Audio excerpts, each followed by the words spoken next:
চূড়ান্ত হলো ব্রাজিলের স্কোয়াড। বিশ্বকাপ বাছাই পর্বে ম্যাচের জন্য কোন 23 জুন থাকছে ব্রাজিলের স্কোয়াডে, চলেন দেখে আসি।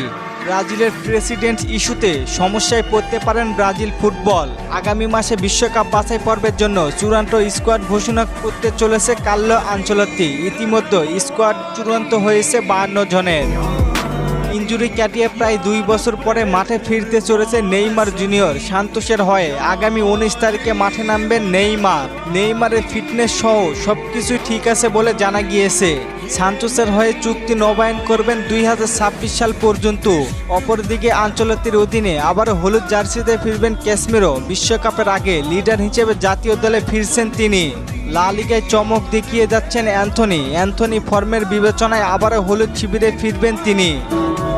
তবে মনে হয় না রিচার্লিসন ফিরতে পারবেন। ব্রাজিলের বিভিন্ন গণমাধ্যমের দাবি, রিচার্লিসনকে নিয়ে এখনো ভাবছেন না কার্লো আনচেলত্তি। কার্লো আনচেলত্তির অধীনে খেলতে হলে নিজেকে আরও প্রমাণ করে জাতীয় দলে জায়গা করে নিতে হবে। অ্যাটাকিং মিডে জায়গা পেতে পারেন অস্কার সান্তোস। দলে হয়তো অনেক প্লেয়ার থাকবেন, আবার ইয়েলো কার্ডের কারণে গুরুত্বপূর্ণ ম্যাচগুলো মিস করবেন কিছু প্লেয়ার।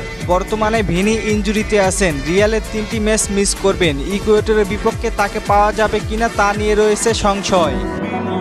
হলুদ কার্ডের কারণে ইকুয়েডরের বিপক্ষে খেলতে পারবেন না রাফিনহা এবং আনরে। তাই স্কোয়াড ঘোষণায় তাড়াহুড়া করতে চাচ্ছেন না কার্লো আনচেলত্তি।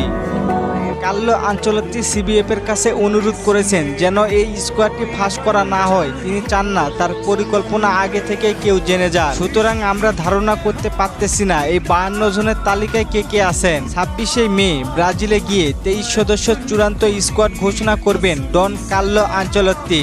আপনাদের মতে দলে কারা কারা থাকতে পারেন জানিয়ে দিন কমেন্ট করে। আর চলেন আপনাদের কমেন্টগুলো দেখে আসি। রনি ভাই প্রশ্ন করেছেন ইন্টার মিলান ভ্যাস প্যারিসের ফাইনাল খেলা কবে? ভাই জুন মাসের 1 তারিখে। রাকিব ভাই প্রশ্ন করেছেন ব্রাজিলে ফুটবলের প্রেসিডেন্ট বহিষ্কার হওয়ার আনচেলত্তি ব্রাজিলে আসতে কোনো সমস্যা হবে? না ভাই, কোনো সমস্যা হবে না।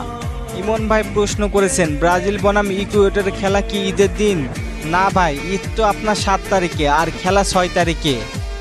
ধন্যবাদ সবাইকে কমেন্ট করার জন্য। আর ফুটবলকে নিয়ে নতুন কোনো প্রশ্ন থাকলে করতে পারেন, পরবর্তী ভিডিওতে রিপ্লাই করব। ধন্যবাদ।